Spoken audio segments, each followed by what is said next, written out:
ठंडी हवा में तप करते, पथरीले रस्तों पे चलते।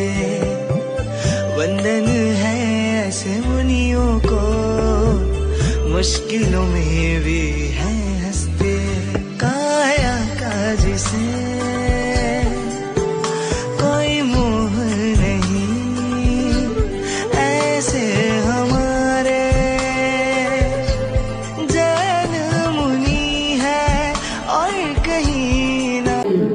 तप्यते इति तपः, कर्म क्षय के लिए जो तपा जाता है उसका नाम है तप है। हम जब भी उपवास करते हैं तो ध्यान रखना, हमारा एक ही लक्ष्य होना चाहिए, एक ही ध्येय होना चाहिए कि हे भगवान मेरे कर्मों का क्षय हो जाए। क्या हो जाए? मेरे कर्मों का क्षय हो जाए। जो व्यक्ति इस भावना से उपवास करते हैं, तपस्या करते हैं, व्रत करते हैं, तो ध्यान रखना नियम से उसके कर्मों का क्षय होता है। कितने सारे लोग, जब लोग गुरुदेव के पास थे तो लोग आशीर्वाद लेने आते थे, कहते थे गुरुदेव ऐसा आशीर्वाद दो कि अच्छे से दिन कट जाए, ऐसा आशीर्वाद दो कि अच्छे से रात कट जाए। अब इतने दिन कट गए, अब इतने दिन और कट जाए। तो गुरुदेव कहते थे भैया दिन काटने के लिए तपस्या नहीं की जाती है, दिन काटने के लिए उपवास नहीं किया जाता है। आज तक बोले किसी ने ये नहीं कहा कि गुरुदेव ऐसा आशीर्वाद दो जिससे मेरे कर्मों का क्षय हो जाए। आज तक बोले किसी ने नहीं कहा तो यही कहा कि मेरे दिन अच्छी कट जाए, मेरा रात अच्छा कट जाए, मेरे अच्छे से सारे दिन निकल जाए। जब भी उपवास करो यही भावना रखो कि हे भगवान, हे गुरुदेव, हे संत, हे माता जी, मुझे ऐसा आशीर्वाद दो कि मेरे कर्मों का क्षय हो जाए। ज्योति जी ऐसा आशीर्वाद मांगा कि नहीं? बोले अभी तक नहीं मांगा, अब पता ही नहीं था, आप जरूर मांगेंगे कि ऐसा आशीर्वाद देना माता जी कि जिससे मेरे कर्म क्षय हो जाए। क्योंकि हम जो भी तपस्या करते हैं वह कर्म क्षय के लिए करते हैं। किसके लिए करते हैं? कर्म क्षय के लिए तपस्या करते हैं। क्योंकि आचार्य भगवत कहते हैं कि धूप में फल पकते हैं। किसमें?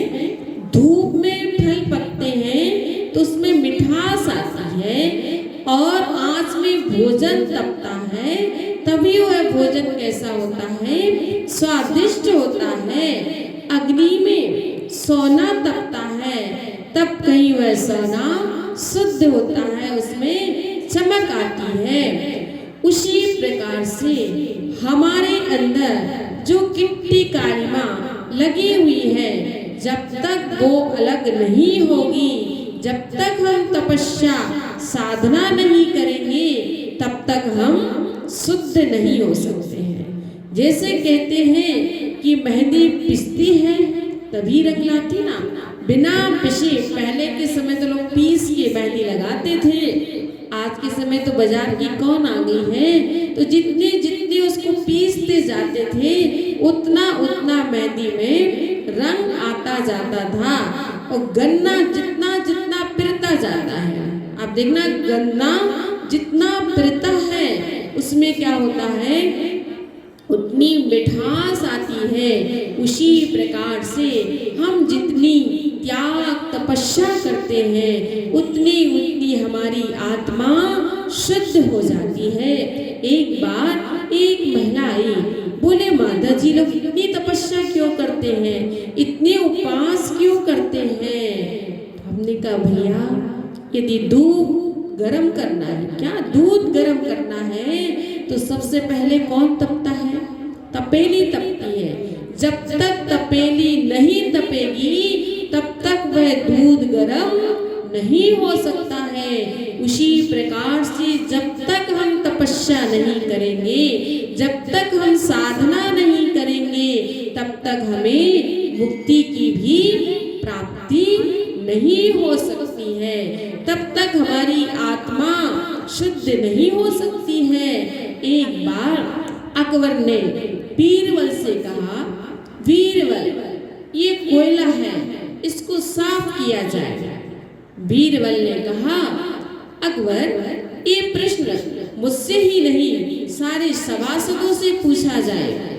और जब सभासदों से पूछा गया कि इस कोयला को सफेद कैसे करेंगे, आशीष जी कैसे करोगे, पाउडर लगाकर है कि क्रीम लगाकर, तो किसी ने जवाब दिया कि हम इसमें पाउडर लगा देंगे तो कोयला साफ हो जाएगा।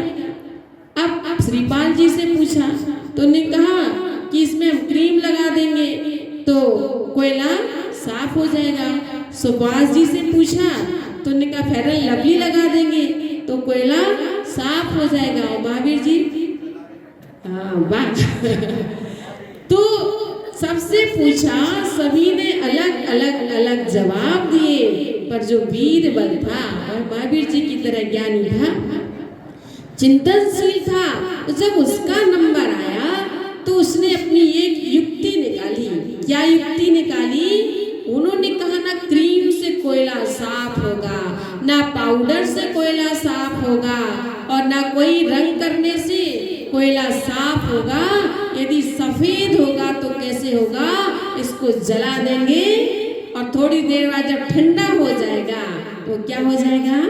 सफेद हो जाएगा। कैसा हो जाएगा? सफेद हो जाएगा। ध्यान रखना, उसी प्रकार से बंधुओं, जब तक हम तपते नहीं हैं तब तक हमारी आत्मा भी शुद्ध नहीं होती है। अब फिर कहा है कि इच्छा निरोधा तपः, इच्छा निरोध के लिए तपस्या की जाती है। अपनी इच्छाओं को रोकना, इसका नाम है तप। मान लीजिए आपकी इच्छाएं अनवरत बनी रही, मान लीजिए आपने हरि का त्याग किया, तो हरि का आप पर्यूषण में त्याग करते हैं, पर तैयारियां रेखा जी कब से शुरू हो जाती है? 2 महीना पहले जब धूप निकलती है तो तब से तैयारियां शुरू हो जाती है कि भैया हरि का त्याग रहेगा 10 दिनों में, तो आम को सुखा के रख लो, आंवला को सुखा के रख लो, कचरिया को सुखा कर रख लो, लेसवा को सुखा कर रख लो, और तो क्या ऐसे टमाटर को सुखा के रख लो, भिंडी को सुखा कर रख लो। जब जब हरि का त्याग होगा तो आराम से हम सूखी चीजों को खा सकते हैं, ले सकते हैं। और तो क्या, एक सज्जन के लिए, शायद पंडित जी को कड़ी बहुत पसंद है, मुझे लगता है उनको कड़ी बड़ी पसंद थी, और इतनी पसंद थी, वो भी काय की कड़ी, नींबू की कड़ी थी। अब उन्होंने कहा हरि का त्याग रहेगा 10 दिन तक, अब बिना कड़ी के तो भोजन ही नहीं होता है, कि सेठानी बड़ी होशियार है। तो उन्होंने क्या किया, एक कपड़ा लिया और उस कपड़े में नींबू को निचोड़ दिया और धूप में रख दिया, वो कपड़ा नींबू से सूख गया। अब जब भी पर्यूषण के दिन आए उस कपड़े को पानी में डाल दिया, अब क्या हुआ, उसका खट्टापन आ गया, वो कड़ी बन गई। बुंदेलखंडी लोग ज्यादा युक्ति निकाल लेते हैं। और फिर उन्होंने 10 दिन आराम से ऐसे 10 कपड़े रख लिए और आराम से फिर नींबू की कड़ी खाई। तो आचार्य भगवान कहते, भैया इससे अच्छा ये था तुम हरी सब्जी खा लेते, कोई दोष नहीं रहता। क्या? हरी सब्जियां खा लेते, कोई दोष नहीं रहता, पर इतने दिन से तुम्हारी इच्छाएं तो अनवरत बनी हुई है, हरी खाने के प्रति बनी हुई है, गीली नहीं तो सूखी खा रही हो। क्या? गीली नहीं तो सूखी खा रही हो। तो आचार्य भगवान कहते हैं अपनी इच्छा का निरोध करना क्या है? तप है। बहुत सारे लोग उपवास करते हैं पर इच्छाएं बनी रहती। मान लीजिए किसी ने 2 उपवास किए, 3 किया, 1 किया, 4 किया, 5 किया, मान लीजिए एक ही उपवास किया, उसकी आज से इच्छाएं जागृत हो जाती, कल मेरी पारणा है। क्या है? कल मेरी, हाँ नीता जी की नहीं ऐसी भावना थी,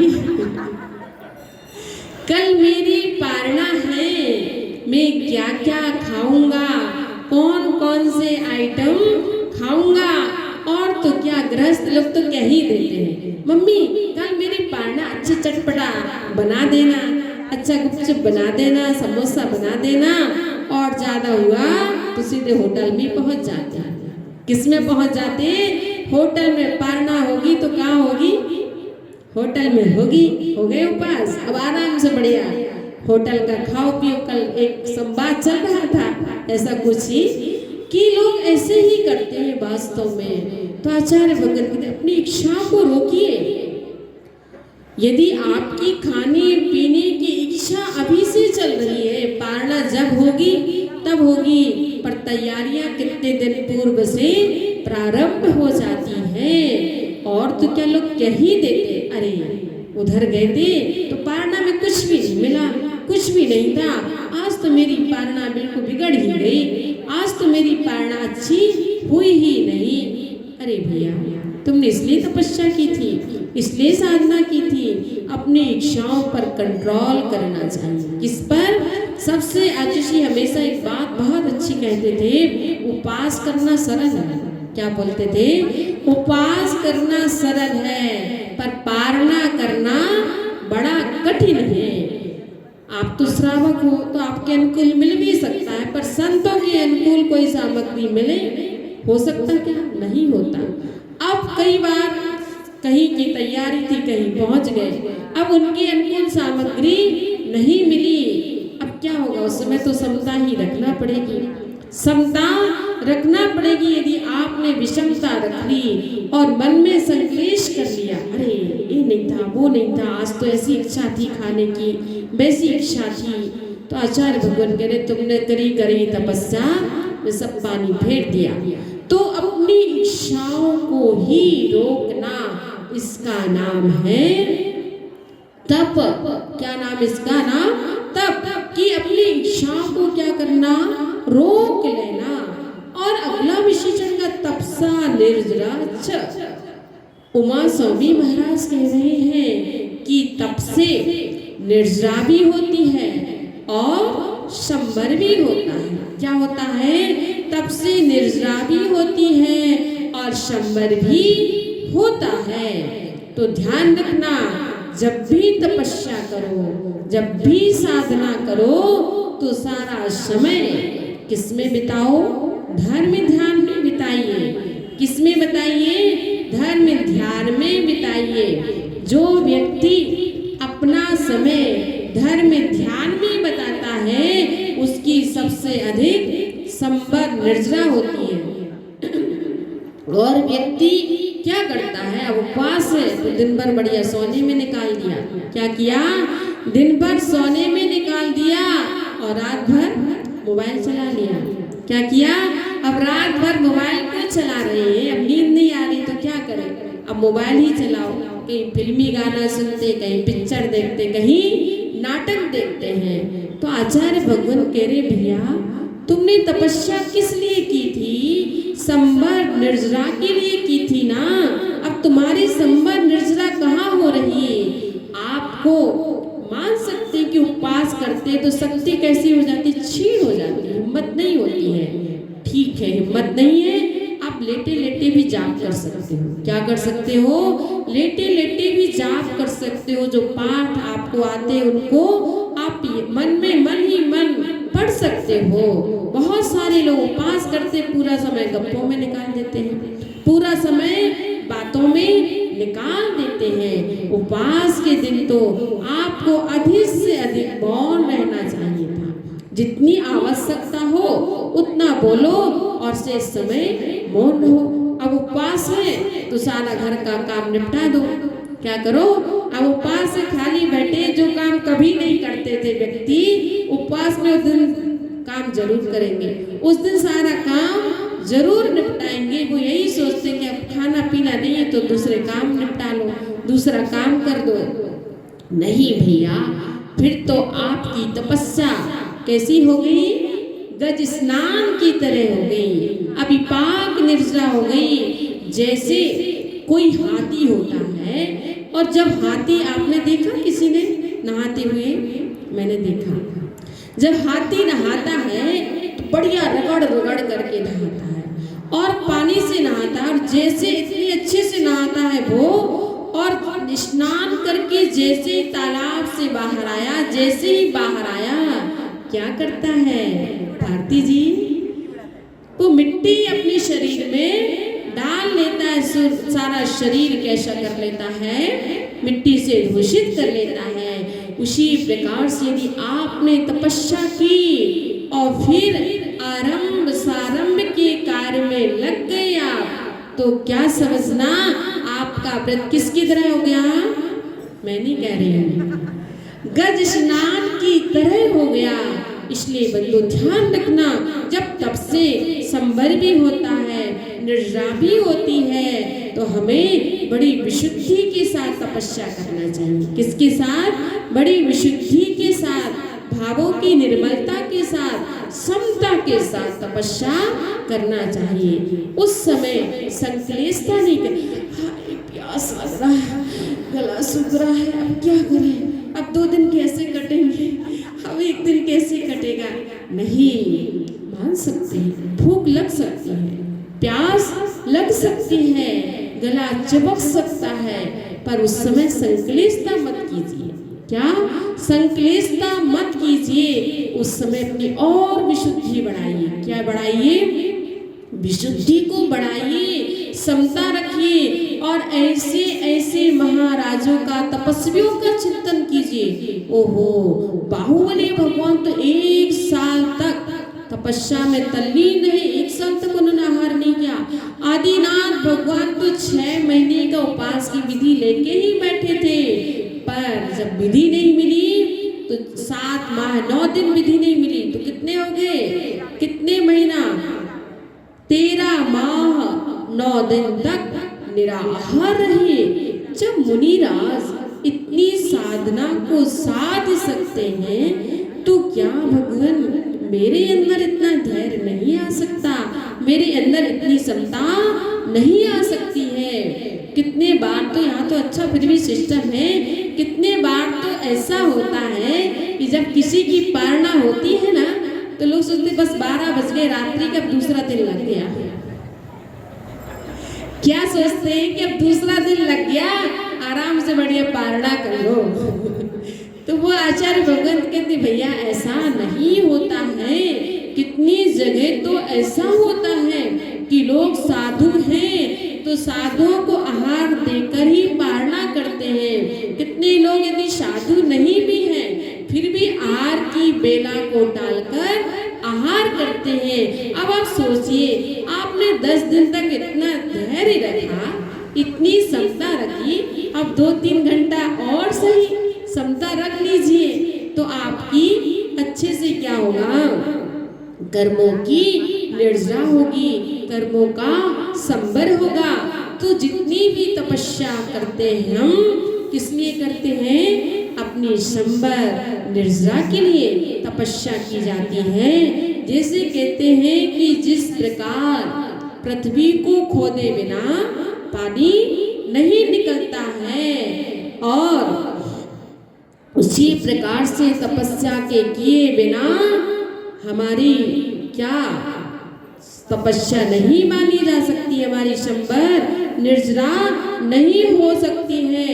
बंधो, हमें अपने जीवन में यही विचारना कि जितने भी तीर्थंकर हुए, कितने ज्ञान के धारी थे, 4 ज्ञान के धारी तीर्थंकरों के लिए भी तपस्या करना पड़ी। क्या करना पड़ी? तपस्या करना पड़ी, साधना करना पड़ी। और बिना साधना के, बिना तप के आज तक कोई भी सिद्ध नहीं हुए हैं, कोई किसी को भी सिद्ध अवस्था प्राप्त नहीं हुई है।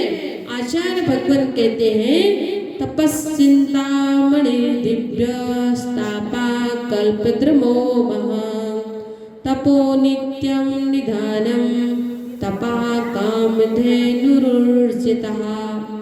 यह तपश्चरण ही चिंतामणि दिव्य रत्न है। क्या? तप तपस्शरण ही चिंतामणि दिव्य रत्न है, कल्प द्रुम है सदा रहने वाला, निधान है खजाना है, काम धेनु है। और जो व्यक्ति तपस्या करते हैं, जो व्यक्ति साधना करते हैं, ध्यान रखना उनके चरणों में देवता भी नतमस्तक हो जाते हैं और रिद्धियां सिद्धियां भी उनके जीवन में हो जाया करती है। संसार में ऐसे भी लोग होते हैं कि जो क्या करते हैं, तप व्रत उपवास आदि करते हैं। मान लीजिए अब कई बार ऐसा होता है कि किसी को कोई बीमारी हो गई तो डॉक्टर ने कहा आपको शुगर है, तो क्या नहीं खाना, क्या नहीं खाना, मीठा नहीं खाना, शक्कर नहीं खाना, शुगर है, डायबिटीज हो गई। अब कोई कहे मेरा शक्कर का त्याग है, तो उसका त्याग माना जाएगा, नहीं माना जाएगा। तो ये तपस्या नहीं है, ये साधना नहीं है। कई लोग ऐसे भी लोग देखे जाते हैं कि जो देखा देखी तब करते हैं। अरे वो उपवास कर रहे हैं तो हमें भी करना है। ध्यान रखना, कभी देखा देखी तपस्या नहीं करना। जब तुम्हारे अंतरंग से भाव आ जाए कि मुझे तपस्या करना है, तभी करना।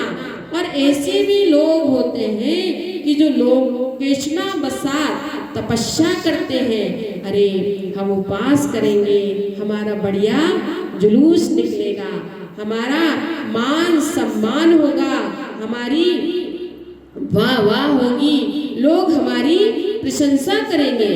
तो ऐसी लोकेशना से भी कभी तपस्या नहीं करना, ऐसी भावना से कभी तपस्या नहीं करना। कल मुझे बहुत अच्छा लगा कि कल यहाँ जो तपस्वी जितने उपवास कर रहे मेरे से बोले माता जी मुझे कोई सम्मान नहीं चाहिए है, मुझे कोई वाह नहीं चाहिए है, ना हमें कुछ नहीं चाहिए, ना हमें किसी से लेना है ना किसी को देना है। बहुत अच्छी भावना है आप लोगों की। बोले उपवास हमने इसलिए थोड़ी ना किए, मान सम्मान के लिए नहीं किए। और अक्सर देखा जाता है कितने सारे लोग तो इसी से वंचित रह जाते। बोले माता जी उपवास करो तो मतलब शादी के बराबर पूरा खर्चा करो। मैंने कहा शास्त्र में तो कहीं नहीं लिखा है ऐसा कि आपको सभी का भोजन कराओ, सभी को कपड़े दो, सभी को सम्मान दो। बताइए आज तक किसी ग्रंथ में लिखा हो? विधान का तो लिखा है, दान का लिखा है, आपने उपवास किए हैं आप दान दीजिए, पर ये नहीं लिखा कि गृहस्थों के लिए भोजन कराइए, गृहस्थों के लिए मान सम्मान कीजिए, कपड़ा दीजिए। आज तक कहीं लिखा तो कोई शास्त्र बता देना मुझे, नहीं लिखा है। तो बोले इतने ऐसे भी लोग हैं जिनकी परिस्थितियां इतनी नहीं है कि वो इतना खर्चा कर सके, तो लोग उपवास ही नहीं करते। परंपरा बंद कर दो, अभी तक चलती आई थी, बंद कर दो कि कोई जरूरी नहीं है भैया समाज को भोजन कराना, कोई जरूरी नहीं है रिश्तेदारों को बुलाना, कोई जरूरी नहीं है कपड़े आदि देना। तो यदि कुछ ऐसे लोग हैं जो लोकेशना के भूखे होते हैं, प्रशंसा के भूखे होते हैं, तो इसलिए उपवास करते हैं, तो आचार्य भगवान के इससे भी तुम्हारी संबंध रचना नहीं होगी। और ऐसे भी लोग होते हैं जो कहते अरे मेरे साथी ने 4 उपवास कर लिए, मेरे साथी ने 5 उपवास कर लिए, तो मैं भी करूंगा। तो होड़ में मत करना। ठीक है, कभी कभी एक दूसरे से हिम्मत तो बनती है, ये सत्य है। जब लगता है अरे वो व्यक्ति इतने उपवास कर सकता तो हम कर सकते, हिम्मत बनना बात लगे। और एक व्यक्ति होड़ में करता है, उसने इतने कर लिए तो हम भी इतने करेंगे, नहीं, होड़ में कभी मत करना बस। तो यदि आप कहते कि उसने 4 उपवास कर लिए और यदि हम 2 ही करेंगे तो लोग क्या कहेंगे? देखो तो उसने 2 उपवास किए और उसने 4 उपवास कर लिए, अरे उसने 10 कर लिए, 5 में ही रह गया। तो ऐसी अवस्था में यदि आप उपवास करते तो भी अच्छी बात नहीं है। और एक वो भी होते हैं कि जो क्रोध में आकर उपवास कर लेते हैं, तो वो उपवास कहलाएगा? गुस्सा, पति पत्नी का झगड़ा हो गया और गुस्से में जे रखी तुम्हारी रोटी, जे रखे बर्तन, ना मैं खाऊंगी और ना खिलाऊंगी, जे चली मैं तो। मुझे नहीं खाना है, तो वो उपवास कहलाएगा? नहीं कहलाएगा। यदि तुमने क्रोध में आकर भूखे रहे हो तो वो तुम्हारी तपस्या नहीं है। कई बार दुकान में कभी व्यक्ति टेंशन में हो गया या कुछ ऐसी समस्या हो गई, ठीक है आज तो मुझे खाना ही नहीं खाना है, तो वो उपवास कहलाएगा? नहीं कहलाएगा। या आप बहुत ज्यादा किसी कार्य में व्यस्त रहे, अब आज का मेरा उपवास, खाने का टाइम नहीं मिला, आज का मेरा उपवास, तो आचार्य भगवत कहते हैं ऐसा उपवास नहीं होता है, ऐसी तपस्या नहीं होती है। तो हमें सदैव ध्यान रखना चाहिए, जब भी तपस्या करो, साधना करो, बस एक ही लक्ष्य हो कि कर्म क्षयार्थम तप्यते इति तपः। जो व्यक्ति ऐसी भावना से तपस्या करता है उसके कर्मों का क्षय नियम से हुआ करता है। और एक होता है राजसिक तप, राजसिक तप, और एक होता है तामसिक तप, और एक होता है सात्विक तप। राजसिक तप वो होता है जब व्यक्ति किसी राज्य आदि के कार्य की पूर्णता नहीं हो पाती है या उस कार्य में सिद्धि नहीं हो पाती है, कार्य में सफलता नहीं मिल पाती है। तो जैसे कि भरत चक्रवर्ती का उल्लेख मिलता है कि जब भरत चक्रवर्ती दिग्विजय यात्रा के लिए गए और उनके किसी भी कार्य में रुकावट आ रही थी तो उन्होंने नदी के किनारे रहकर 8 दिन के क्या किए थे? उपवास किए थे, 8 दिन की तपस्या की थी और उनका कार्य सिद्ध हो गया। चाहे वो कृष्ण हो और आदि आदि, इन्होंने भी क्या की? ऐसी तपस्या की, ऐसी साधना की, उनके कार्यों में सिद्धि मिल गई। वो कौन सा तप कहलाता है? राजसिक तप होता है। और एक होता है तामसिक तप, किसी का अहित हो जाए, किसी का बुरा हो जाए, किसी का सत्यानाश हो जाए भगवान, इस वजह से व्यक्ति उपवास कर लेते हैं, इस वजह से व्यक्ति उपवास करते हैं। जैसे विभीषण ने भी कौन सी तपस्या की थी? तामसिक तपस्या की थी। तो ऐसी तामसिक तपस्या कभी नहीं करना चाहिए, किसी का बुरा नहीं सोचना चाहिए, किसी का कभी अहित नहीं सोचना चाहिए। ये सत्य है। क्या तुम्हारे सोचने से, तुम्हारे विचारने से आज तक किसी का अहित हुआ है क्या? आज तक किसी का बुरा हुआ है क्या? नहीं हुआ है। तो फिर क्यों ऐसी निकृष्ट भावना रखना, ऐसी गलत भावना क्यों रखना, ऐसी भावना से ऐसी तपस्या क्यों करना? कभी भी हमें तामसिक तप नहीं करना चाहिए। एक होता है सात्विक तप होता है। कौन सा तप होता है? सात्विक तप होता है। जो तप हम अपने कर्मों के क्षय के लिए करते हैं वह कौन सा तप है? सात्विक तप कहलाता है। तो बंधु, हमें अपने जीवन में विचार करना है, अपने जीवन में सोचना है कि हम अपने जीवन में कौन सा तप करना चाहिए। सभी को सात्विक तप करना चाहिए। कौन सा व्रत, कौन सा उपवास? सात्विक उपवास करना चाहिए। और कहा भी है भवकोटि संचयम कम्मम तपसा ऋजरई, करोड़ों वर्षों से संचित कर्म तप से निर्जरित हो जाते हैं। यानी करोड़ों वर्षों के जो पाप हैं, करोड़ों वर्षों में जो हमने पाप किए हैं, एकमात्र तपस्या करने से हमारे सारे कर्म क्या हो जाते हैं? निर्जीर्ण हो जाते हैं। हमारे सारे कर्म क्षय हो जाता है। जो व्यक्ति निर्मल भावना से तपस्या करते हैं, कैसी भावना से? निर्मल भावना से तपस्या करते हैं, पवित्र भावना से तपस्या करते हैं। आचार्य भगवत उमा स्वामी महाराज तत्वार्थ सूत्र में 12 प्रकार के तप कहते हैं। कितने प्रकार के तप होते हैं? 12 प्रकार के तप हुआ करते हैं। 6 बहिरंग तप होते हैं और 6 अंतरंग तप हुआ करते हैं। बहिरंग तप का तात्पर्य जो दिखने में आते हैं वो बहिरंग तप है, और अंतरंग तप यानी जो दिखने में नहीं आते हैं, या यूं कहें कि अपनी खुद की विशुद्धि से, अपने परिणामों की निर्मलता से जो हम तप करते हैं वह तप है। तो सबसे पहला बहिरंग तप में अनशन आता है। अनशन का मतलब जहाँ चारों प्रकार के आहार का त्याग किया जाता है। और चारों प्रकार के आहार कौन कौन से होते हैं? तो खाद्य, स्वाद, लेय और पेय। ये जहाँ चारों प्रकार के आहार का त्याग कर दिया उसका नाम है उपवास। और एक ग्रंथ में भी आया, मुझे नाम याद नहीं आ रहा है, कि जहाँ कहा है कि जल मात्र ग्रहण करना उसको अनुपवास कहते हैं। मात्र आप जल वस्तु ग्रहण करते हो तो वो उपवास में आएगा, अनुपवास कहलाता है। और यदि आपने किस्मत का पानी पी लिया, ठंडाई पी ली, दूध पी लिया, तो वो आपका उपवास नहीं कहलाएगा। कितने सारे लोग एक आसन करते हैं। क्या करते हैं?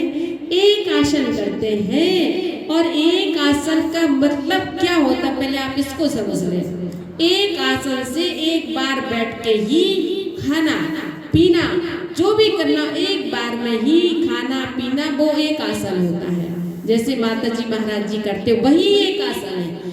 यदि आपने बीच में पानी ले लिया, शाम को फल फ्रूट ले लिए, तो कितने आसन हो गए? कितने आसन हो गए पीयूष भैया?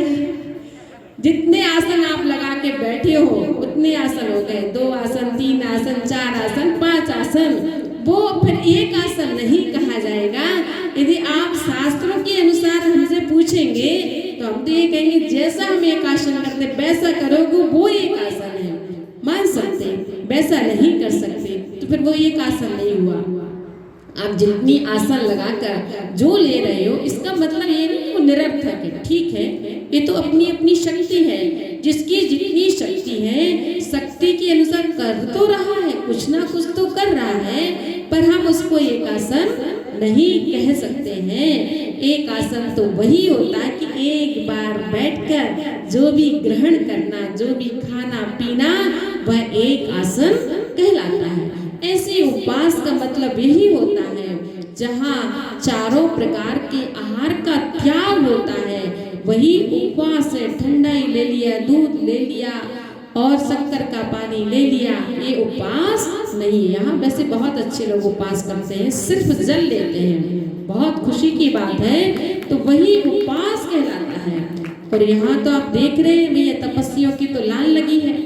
यहाँ पर माता जी लोग भी, हमारे 2 माता जी ऐसी हैं कि जब से अकोला में आए हैं, जिनके एक आहार एक उपवास, श्रवणी आरिका वियोजना श्री और श्रवणी आरिका विभक्त श्री माता जी। और भाद्र महीने में तो उनका 2 आहार एक उपवास चल रहा है। और अभी तो 5 लगातार निर्जल उपवास भी किए वियोजना श्री माता जी ने। तो इस तरह से साधक जन भी ऐसी तपस्या करते हैं। हमारी विप्रभा श्री माता जी और विपद्मा श्री माता जी जो 16 दिन एक उपवास एक आसन से उनके व्रत चल रहे हैं। ऐसी विनीता श्री माता जी हैं, एक आहार एक उपवास।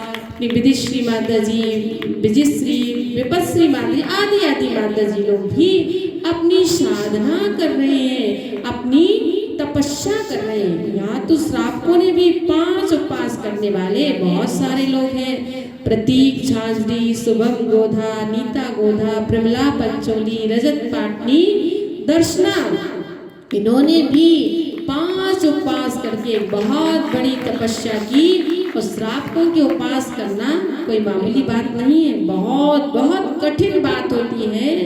अब गृहस्थ जीवन है, कितने सारे कार्य भी करना है, जिम्मेदारियां भी संभालना हुआ करती हैं। फिर भी ऐसी परिस्थितियों में इतने इतने उपवास किए, धन्य उनकी साधना के लिए। और ऐसे आगे बढ़ रहे हैं जो 10 उपवास की ओर, वो हमारी ज्योति, अनिल झांझरी, निशा सेठी, सारिका, ज्योति, मनीषा, प्रियंका, निर्मला, सरोज आदि आदि कि इन्होंने कितनी अच्छी पवित्र भावना भाई कि मुझे 10 उपवास करके अपने कर्मों को क्षय करना है। तो जो व्यक्ति ऐसी ऐसी तपस्या करता है, ऐसी साधना करता है, एक ना एक दिन अपने लक्ष्य को प्राप्त कर लेता है। तो अनशन का मतलब यही कि जो उपवास, सारों प्रकार के आहार का त्याग करना उपवास है। हमारे गुरुदेव ने भी ऐसे कई उपवास किए, लगभग 600 उपवास कर चुके हैं ऐसे, और बहुत सारे व्रत, कर्म दहन व्रत, नमोकार मंत्र, भक्तांबर, 40 सिद्धि व्रत तो चल रहा था, पूर्ण नहीं हो पाया। तो ऐसे उन्होंने उपवास से व्रत किए और नीरस से भी व्रत किए बहुत सारे, कम से कम 20-21 के करीब व्रत नीरस से किए, 600-700 के करीब पूज्य गुरुदेव नीरस भी कर चुके हैं। ऊनोदर का मतलब भूख से कम खाना। तो जघन्य ऊनोदर भी मूलाचार ग्रंथ में आया है, यदि आपने एक चावल भी कम खाया है तो वो आपका ऊनोदर है। सबको ऊनोदर का नियम ले लेंगे, भूख से कम खाना, जघन्य तो ले ही सकते हैं। यदि आप एक रोटी नहीं कम कर सकते तो एक ग्रास, एक चावल भी यदि आपने कम कर दिया तो वो ऊनोदर हमारे संग में सभी का एक नियम है। और एक बार जब हम लोग भिलाई में थे, दुर्ग में थे, तो गुरुदेव ऐसा नियम लेकर पहुंच गए कि मैं एक बार का परोसा ही लूंगा। और चौके वालों भी कई बार ऐसे होते कि बस थोड़ा बहुत सामान रख लिया, बाद में ले आएंगे, बाद में चला देंगे, बात तो बात ही होता है। अब आचार्य ने किसी को बताया भी नहीं, कुछ भी नहीं कहा, और जैसे थाली दिखाई उसमें ग्रास तो थे ही नहीं, एक आध दो सब्जी होंगी, एक दो फल होंगे, और इसके बाद आचार्य की मुद्रा खुला दी। और जैसे मुद्रा खुलाई, खड़े हुए, तो जितना थाली में रखा था उतना लिया और सब लोग और आहार करके आ गए।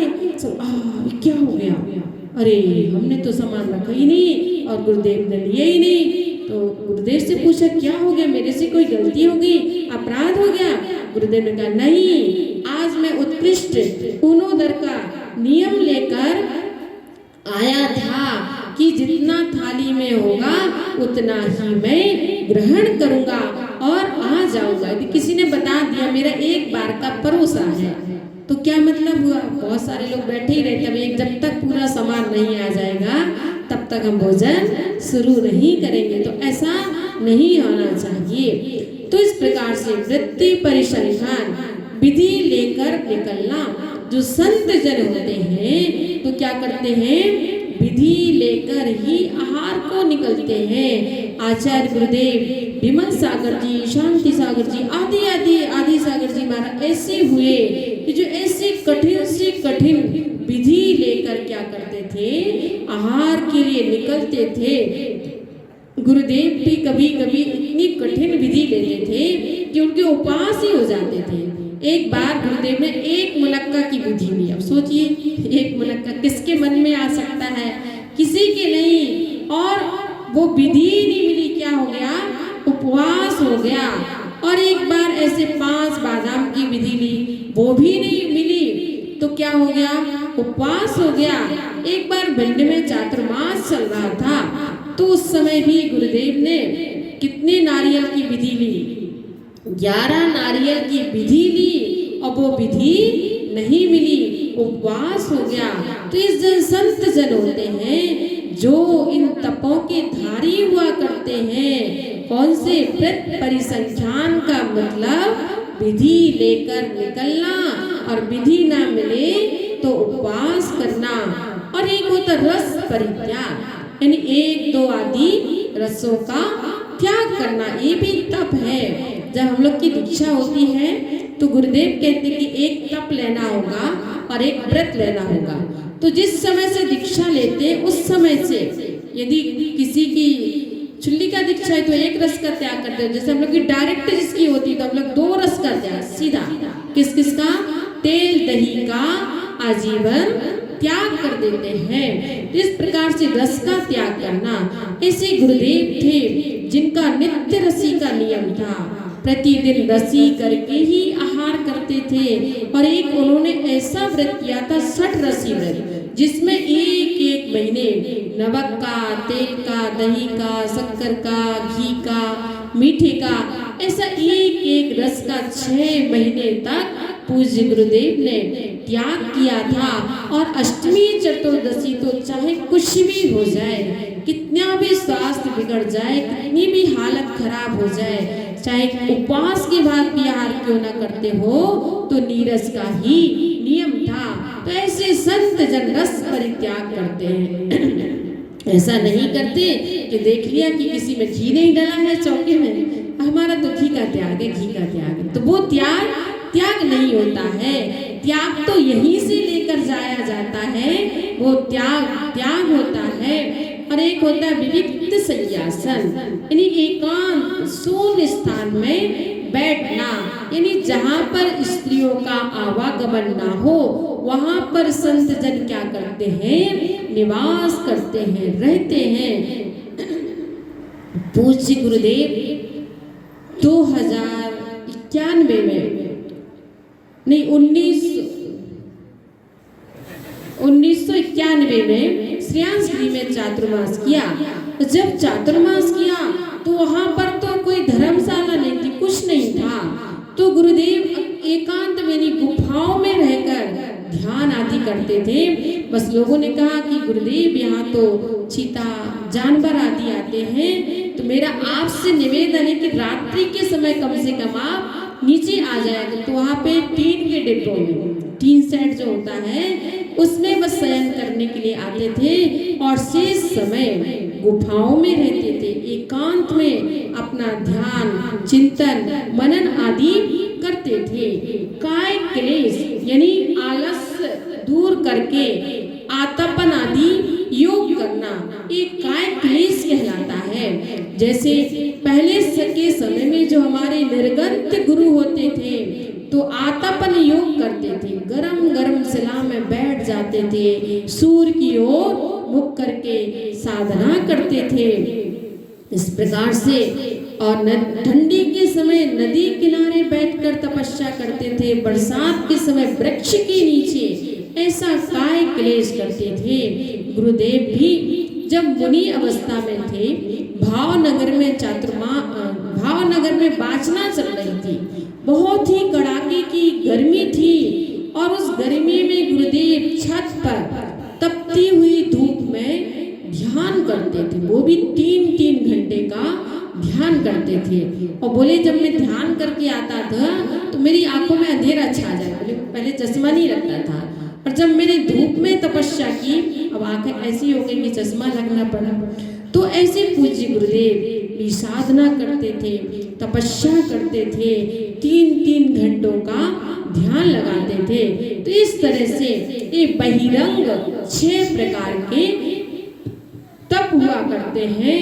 और एक तप अंतरंग तप भी कितने होते हैं, 6 होते हैं। प्रायश्चित यानी प्रमाद जनित, जो हमसे कोई भी दोष हो जाते हैं उन दोषों का शोधन करने के लिए हम अपने गुरु से क्या करते हैं, प्रायश्चित लेते हैं कि हे गुरुदेव हमसे 1 इंद्रिय, 2 इंद्रिय, 3 इंद्रिय, 4 इंद्रिय आदि जीवों की असाधना होगी। अब बहुत सारी गलतियां ऐसी थी जो आप सभी को नहीं बता सकते कि किन किन चीजों का प्रायश्चित लेते हैं। तो प्रायश्चित अपने आत्म शोधन के लिए प्रायश्चित लेना एक अंतरंग तप होता है। जब व्यक्ति के अंदर विशुद्धि होगी तभी वह प्रायश्चित ले सकता है। विशुद्धि नहीं, छिपा लो, नहीं बताओ, तो ऐसा नहीं होता है।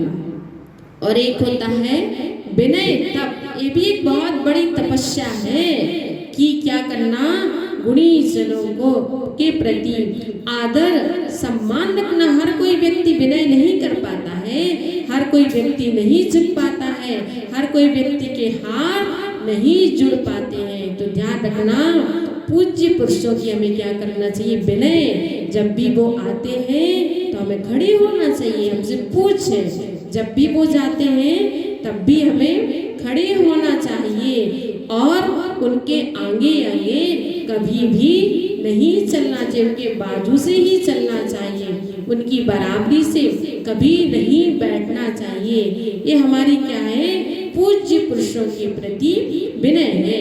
जब पूज्य गुरुदेव आचार्य सन्मति सागर जी गुरुदेव से मिले आचार्य अवस्था में, तो उन्होंने सिंहासन लगा दिया, बोले बैठ जाओ इस सिंहासन पे। उनका नहीं गुरुदेव मुझे नहीं बैठना, मैं तो आपका शिष्य हूँ। बोले नहीं, यदि तुम्हारे अंदर लघुता है तो तुम सिंहासन पर बैठे पर भी जमीन में बैठे कहलाओगे। और बोले यदि जिसके अंदर अहंकार होता है, अभिमान होता है, वो सिंहासन पर जमीन में बैठा पर भी सिंहासन पर बैठने के समान हुआ करता है। तो गुरुदेव ने कहा नहीं गुरुदेव मैं नहीं बैठूंगा। फिर भी गुरुदेव सदैव उनको हाथ पकड़कर अपने बाजू से ही बिठाते थे। ये तो हमने 2007 ऊद गांव में देखा कि गुरुदेव भी पूरा ध्यान रखते थे और पूज्य गुरुदेव भी बड़ा आदर सम्मान अपने गुरु का रखते थे। इस तरह से विनय रखते थे। बैया वृत्ति यानी शरीर व अन्य उपयोगी वस्तुओं से सेवा आदि करना, ये बैया वृत्ति। उपास कर पाओ अथवा नहीं कर पाओ, बैया वृत्ति कर लेना, ये भी एक तपस्या है। क्या है? बैया वृत्ति करना भी तपस्या है, साधना है, जिनसे उपास नहीं होते। अच्छा अवसर मिले क्या? हमेशा नहीं मिलता है बैया वृत्ति करने का अवसर। अब पुरुष लोग सोचो कितनी दुखी हो रहे हो, काश महाराज होते तो हमें भी अवसर मिलता। अब महिलाओं को अवसर मिला है बैया वृत्ति करने का, तो कभी चूकना नहीं चाहिए। और जो व्यक्ति बैया वृत्ति करते हैं, ध्यान रखना, वो सदैव स्वस्थ रहते हैं, कभी उन्हें आदि व्याधि नहीं आती है। सो काम छोड़कर हमें क्या करना चाहिए? रत्नत्रय धारियों की सेवा बैया वृत्ति करना चाहिए। बैया वृत्ति भी कई प्रकार से होती है, पुरुष वर्ग भी कर सकते हैं। पूछो कैसे कर सकते हो? अब आहार देके भी हम देखते कितनी बार महावीर जी को आते हैं, पलासना बिछा जाएंगे, पाटा लगा देंगे, उठने बैठने का स्थान देख लेंगे व्यवस्थित है कि नहीं, साफ सफाई आदि है कि नहीं, उनका कमंडल ले लिया, उनके हाथ से पुस्तक ले ली। तो इस प्रकार से पुरुष वर्ग भी बैया वृत्ति कर सकते हैं। ये बैया वृत्ति है। हम भी संघ में जब गुरुदेव के साथ में रहते थे, गुरुदेव के लिए देखते इतने बड़े आचार्य श्री होकर भी छोटे छोटे साधुओं की बैया वृत्ति करते थे। एक बार क्या हुआ, एक महाराज जी आहार कर रहे थे।